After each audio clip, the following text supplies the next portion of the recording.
Today we are going to cover the chapter Audit Report. After the explanation of the chapter, we'll be moving forward with the MCQs and the ICI module practical questions. So let's start with this chapter. Audit Report. इसमें हम ऐसे wise चलेंगे. सबसे पहले जैसे कि आप introduction में देखिए, इंट्रोडक्शन में इन्होंने क्या लिखा हुआ है कि मैनेजमेंट जो है, management is responsible for the preparation of financial statements. Auditor कभी भी फाइनेंशियल स्टेटमेंट्स नहीं बनाता, हमेशा ये मैनेजमेंट की ही रिस्पॉन्सिबिलिटी होती है फाइनेंशियल स्टेटमेंट्स को बनाने की. Management also accepts responsibility for necessary internal controls to enable the preparation of financial statements that are free from material misstatements. तो ये पूरी मैनेजमेंट की जिम्मेदारी है कि मैनेजमेंट इंटरनल कंट्रोल्स अपने ऑर्गेनाइजेशन में लगाएगा, अच्छे से फाइनेंशियल स्टेटमेंट्स को प्रिपेयर करेगा जो कि फ्री होने चाहिए from the material miss statements. Material miss statements का मतलब अभी समझेंगे. सबसे पहली बात, मिस स्टेटमेंट्स क्या होते हैं? तो मिस स्टेटमेंट्स कुछ गलतियां होती हैं जो कि आपके फाइनेंशियल स्टेटमेंट्स में हुई होती हैं. और मटीरियल का मतलब है कि ऐसी इंपॉर्टेंट या फिर ऐसी मटीरियलिस्टिक गलती होना जिससे आपके यूजर्स के डिसीजन इन्फ्लुएंस हो सके. Okay, now we will be moving forward with the essay, that is essay 700. So this is a very important essay. Let's move forward with it. essay 700 की अगर हम बात करें, इसका नाम है forming an opinion and reporting on the financial statements. Basically auditor का काम क्या होता है कि उसको एक ओपिनियन बनाना है और फिर उसको रिपोर्टिंग देनी है फाइनेंशियल स्टेटमेंट्स के ऊपर. तो सबसे पहले हम बात करते हैं ओपिनियंस की. तो दो तरीके के ओपिनियंस होते हैं जनरली.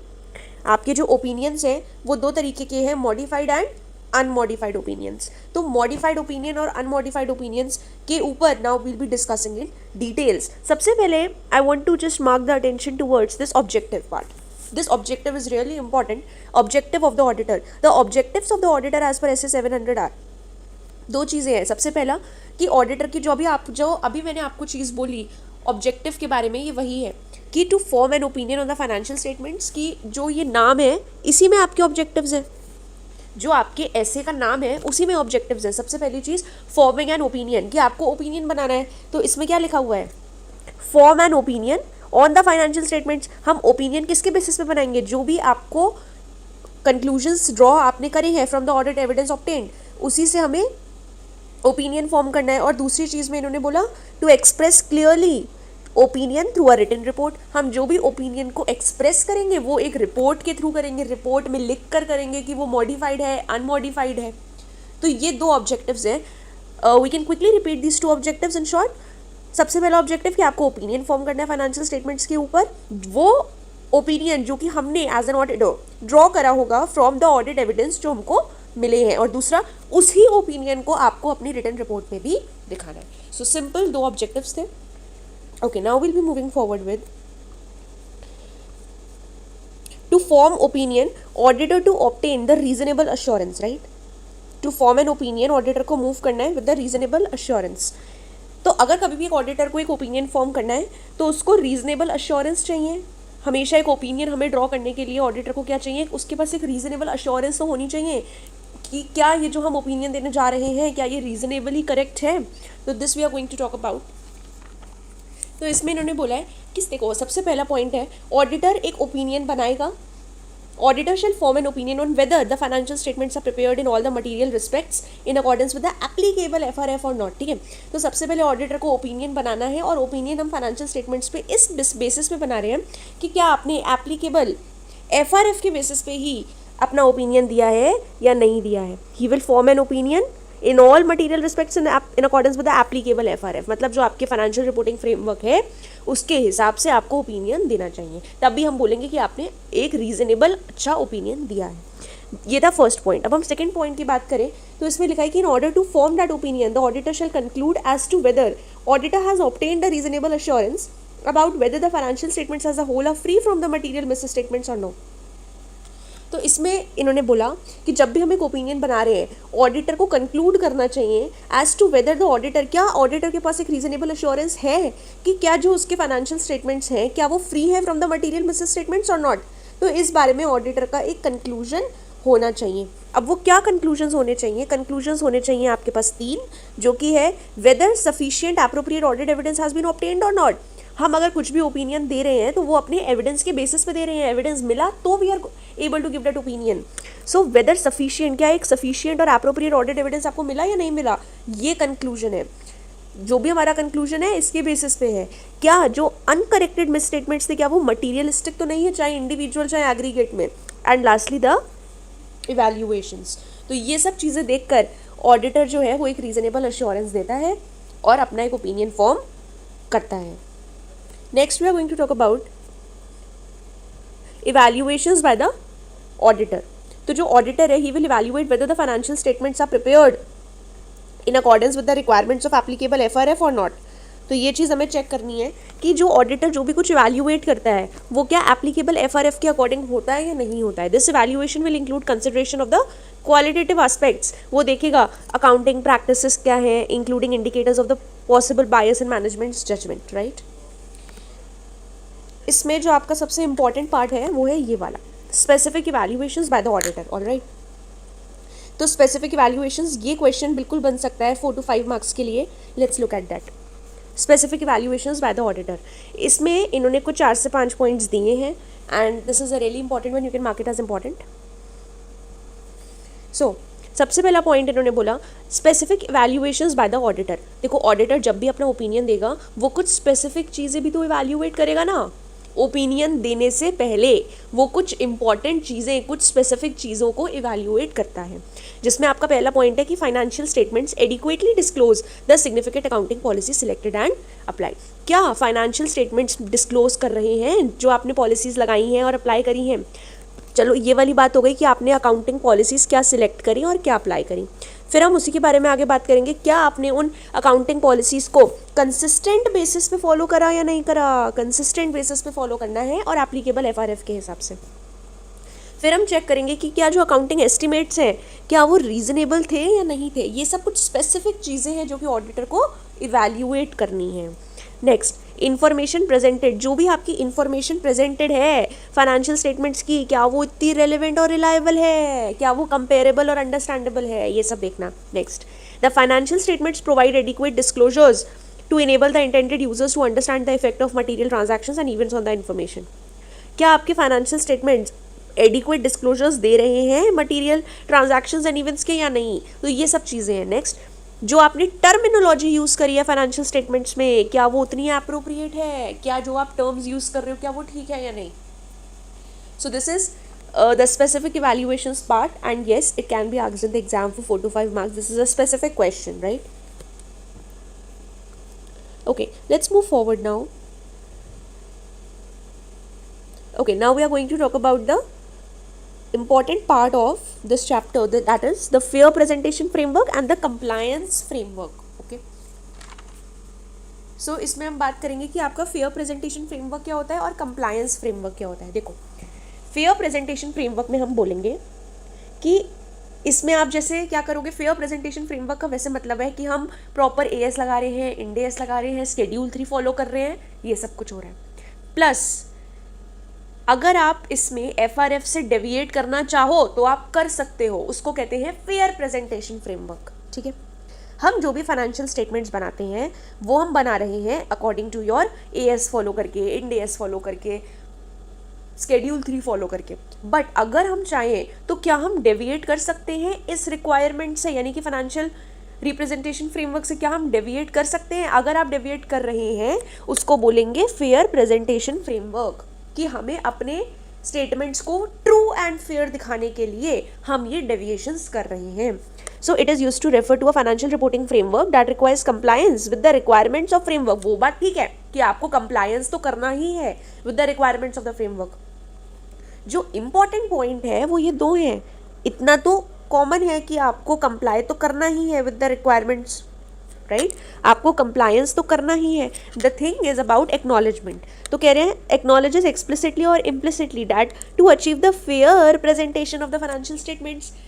अगर हमें फेयर प्रेजेंटेशन को अचीव करना है तो ये ज़रूरी हो सकता है मैनेजमेंट के लिए कि हम ऐसे डिस्क्लोजर्स प्रोवाइड करें जो कि बियॉन्ड हो दो specifically required by the framework. जो फ्रेमवर्क कह रहा है क्या हम उसके बियॉन्ड जाके भी कुछ ऐसे नेसेसरी डिस्क्लोजर्स दे सकते हैं। Yes, so this is what they mean in the fair presentation framework. दूसरा पॉइंट है acknowledges explicitly that it may be necessary for the management to depart from a requirement, depart, अभी जो अभी मैंने ऊपर बोला था deviate, that is the same year कि अगर मैनेजमेंट चाहे तो वो डिपार्ट या डेविएट भी कर सकता है फ्रॉम द रिक्वायरमेंट, जो फ्रेमवर्क की जो रिक्वायरमेंट है उससे हम डिपार्ट और डेविएट कर सकते हैं to achieve the fair presentation framework. जो हम हमेशा बात करते हैं about true and fair view, तो यहाँ पे वो उसी फेयर वाले वर्ड की यहाँ पे बात कर रहे हैं कि अगर आपको फेयर रिप्रेजेंट करना है तो उस फेयर रिप्रेजेंटेशन के लिए हमें क्या करना चाहिए, अगर हम डेविएट करना चाह रहे हैं तो कर सकते हैं, अगर मैनेजमेंट चाहे तो क्या डिस्क्लोजर्स के बियॉन्ड भी चीज़ें दिखा सकता है, beyond which is specifically required, then the answer is yes. Alright, now we are going to talk about your compliance framework.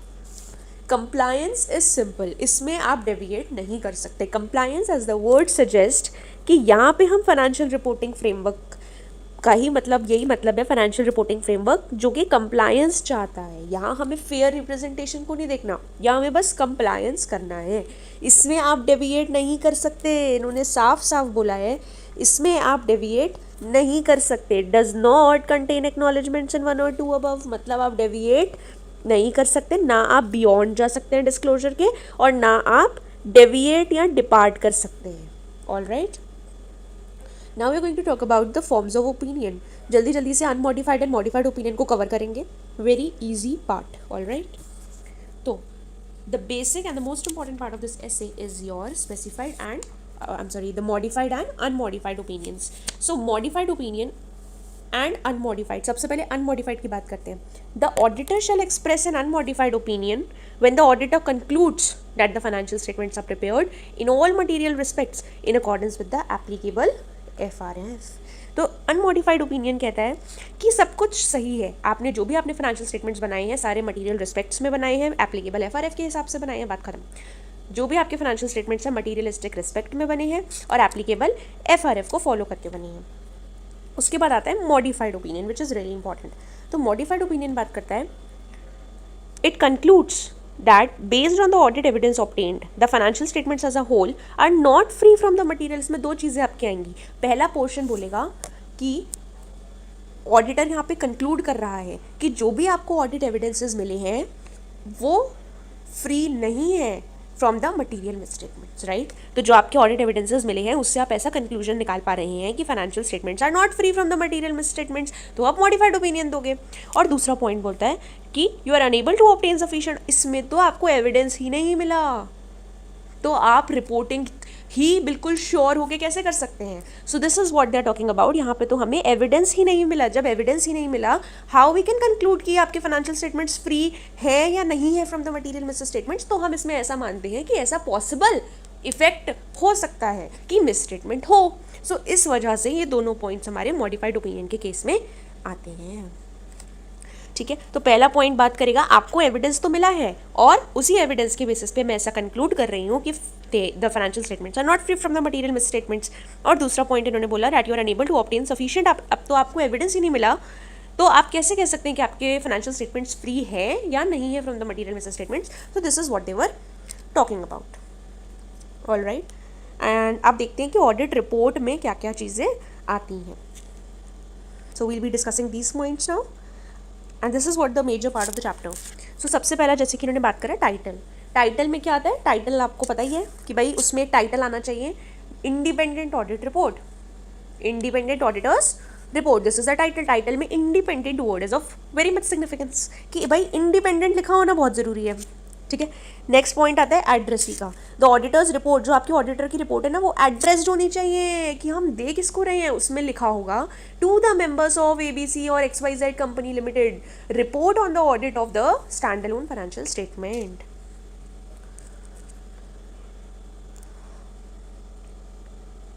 Now we are going to talk about auditor's opinion.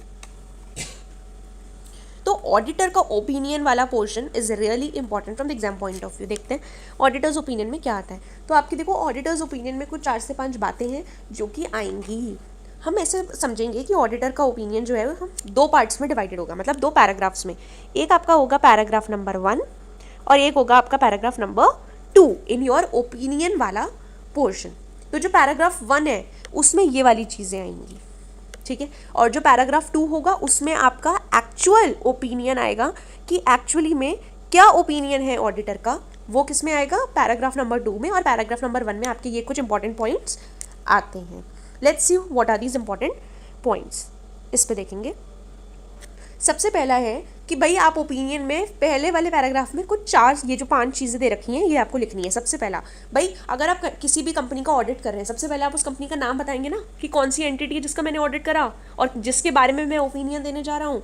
So you will be writing, you have to identify the entity whose financial statements are being audited. ये देखिए सबसे पहले आपको उस entity का नाम बताना है जिसके आपने फाइनेंशियल स्टेटमेंट्स को ऑडिट करा है।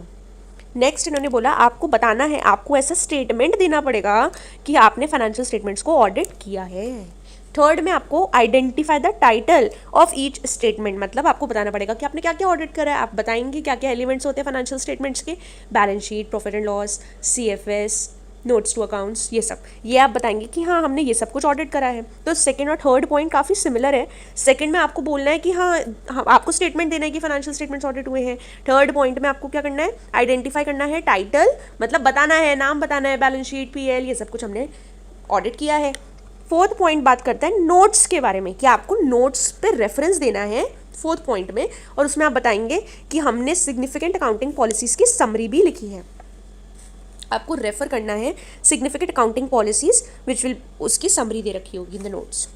And the last point talks about आपको डेट बतानी पड़ेगी, आपको पीरियड बताना पड़ेगा कि आपने कौन से पीरियड से कौन से पीरियड के स्टेटमेंट्स को ऑडिट किया है। ऑल राइट, सो ये कुछ 5 पॉइंट्स थे, लेट्स रिपीट इट फास्टर। सबसे पहला पॉइंट आप एंटिटी का नाम बताएंगे, फिर आप बताएंगे स्टेटमेंट में कि हाँ फाइनेंशियल स्टेटमेंट्स ऑडिट करे हैं, फिर आप बताएंगे फाइनेंशियल स्टेटमेंट्स आपने कौन कौन से ऑडिट किए वो आपको स्पेसिफिकली स्टेट करने होंगे, balance sheet, profit and loss, CFS। और फिर आप रेफर करेंगे नोट्स में जहाँ पे आपके पास समरी मिलेगी अकाउंटिंग पॉलिसीज़ की ऑफ द कंपनी। एंड उसके बाद आप बताएंगे the period which is covered जिसका आपने ऑडिट किया है।